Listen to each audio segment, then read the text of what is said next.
I suppose I could be his mom. I'll do anything if you'll be my mommy. Well, okay, son. This video is brought to you by viewers like you.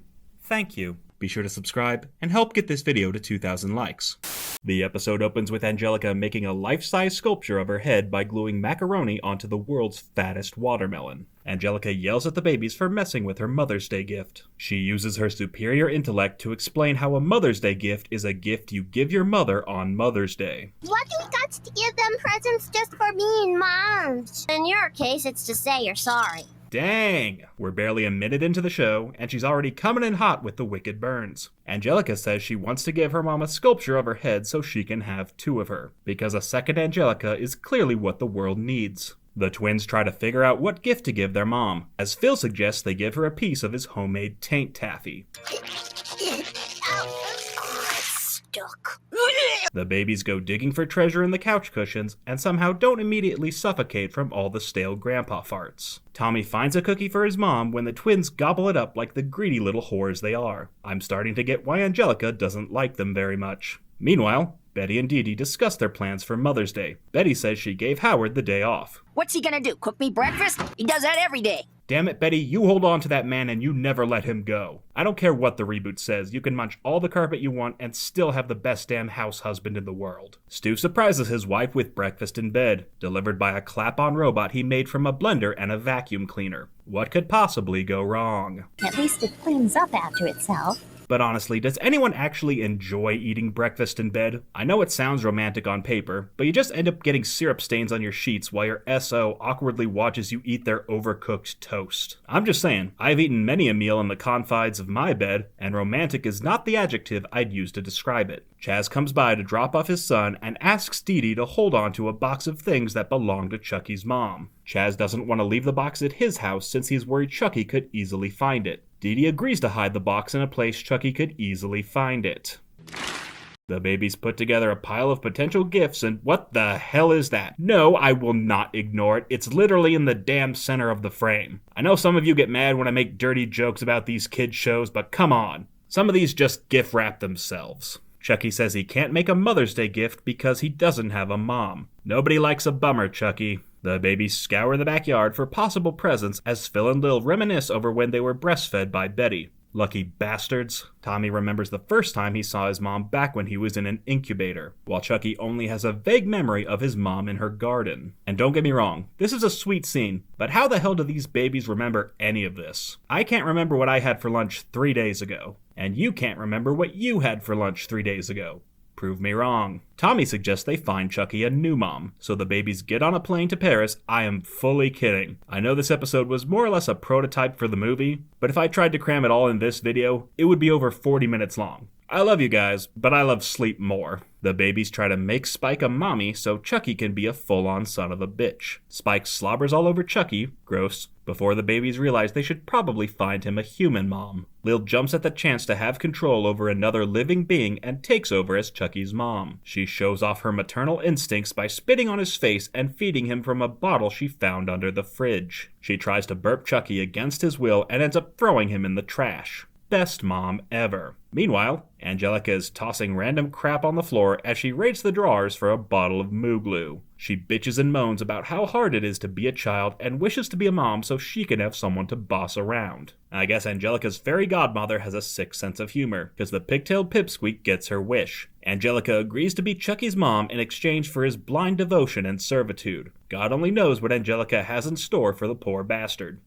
Don't go away. Coming up next on Nickelodeon, it's Rugrats.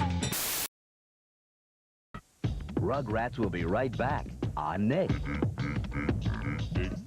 Angelica makes Chucky her personal bitch boy, and only addresses him by his slave name. Blaine is busy right now. Chucky's a stupid name. Blaine's a TV name. I can only think of one TV character named Blaine, and that show came out 15 years after Rugrats. Who the hell is Angelica referring to? It would seem Chucky has overdosed on copium as he praises Angelica as the best mom in the world. Geez, is the bar really that low? The babies try to save Chucky from his fate, only to be shooed off by the harebrained homewrecker. Meanwhile, Dee Dee takes her mom to the mud spa, while Stu and Betty go to the basement to fix the breakfast bot. Well, even Edison had his off days. Of course, he made things that were useful. Did he, though? Turns out Stu used an AI algorithm to train the machine how to be the ideal mother and housewife, which sounds incredibly sexist, until you remember that's the same basic plot of Smart House. You trying to do a Smart House right now, Stu? Did this episode somehow inspire the greatest Disney Channel movie ever made?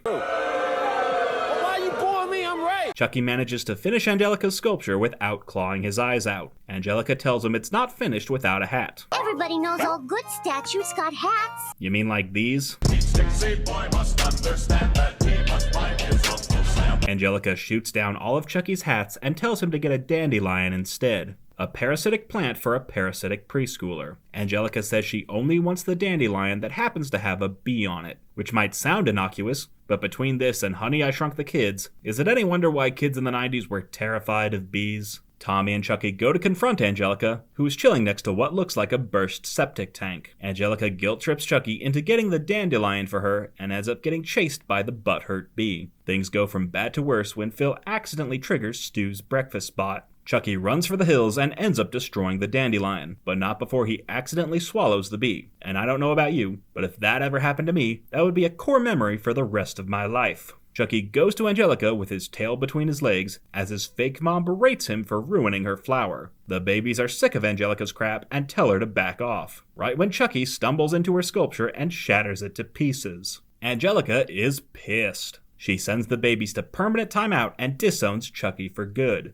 Looking back on it, Spike was a pretty good mom. Amen, Tommy. Chucky blames himself for their misfortune and says he doesn't deserve a mom. His friends help him realize that he already does have a mom, his dad. The babies scour the closet for their Mother's Day gifts and stumble across the box of mementos from Chucky's mom. Who could have possibly foreseen this happening? The babies put together their presents, while Angelica tearfully gives her mother the shattered remains of her vanity sculpture. Charlotte shows she's grateful for the effort and thanks her daughter for making her a gift. Seriously, I don't get why everyone dogs on Charlotte for being a bad mom. Yeah, she's a ruthless businesswoman, but from what I've seen, she never neglects her daughter and does everything she can to build up her confidence. Maybe I just haven't watched enough of this show, but if anything, Angelica gets her spite and arrogance from her dad. Dee Dee and her mom get back from the spa while Betty tries to reprogram the breakfast spot. She ends up overloading the software, which causes the robot to self-destruct, covering the whole house in mud. At least I hope it's mud. Dee Dee laughs off her husband's near-fatal malfunction as the babies escape from baby jail. The kids give their mothers their presents, and Chucky gives his dad the picture of his mom. After a moment of deafening silence, Chaz tries to tuck away the photo, until Dee Dee convinces him to tell Chucky the truth about his mom. I'm just afraid he'll miss her. Then you can miss her together. Chaz opens up to Chucky about his mom and tells him how she put her heart and soul into their garden. The episode ends with a poem from Chucky's mother, as the show reminds us how important it is to love and cherish your mom, because you never know when she'll be gone. Let's review. Angelica spent the majority of Mother's Day making her mom a vanity gift and yelled at the babies whenever they got in her way. She took advantage of Chucky's mommy issues and tricked him into making her sculpture while she sat on her lazy ass. She played with Chucky's emotions and guilted him into putting his life in danger just to get a stupid flower. She berated him for not doing everything she wanted and banished him to permanent timeout when he put her sculpture out of its misery. And even when her gift got destroyed, her mother still thanked her for making the effort, proving Charlotte is a way better mom than Angelica will ever deserve. Happy Mother's Day, and Angelica can eat it. Wait! I have a Patreon. Sign up at patreon.com/mattneff to get your name in the thank you credits, as well as early access to both FUDW and FU Caillou. If there's a movie or show you'd like me to talk about, top-tier patrons can commission a review for my channel. Check out the link in the description to become an FUDW superfan. Also, I'm now on Cameo, so make sure to check out my profile to get a personalized FU video.